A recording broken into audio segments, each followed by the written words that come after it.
মুক্ত রক্ত সংবহন কি? এদের রক্তটা কোথায় চলে যায়? এদের রক্তটা আমাদের দেহ গহ্বরের ভিতরে চলে যায়। আর বদ্ধ রক্ত সংবহন তন্ত্র কি? এটা হচ্ছে রক্তনালী এবং হার্টের ভিতরে থাকে।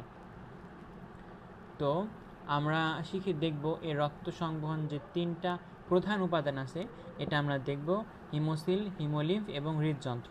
এটা সৃজনশীলের জন্য আসবে যে ঘাসফড়িংয়ের রক্ত সংবহন তন্ত্র ব্যাখ্যা করো।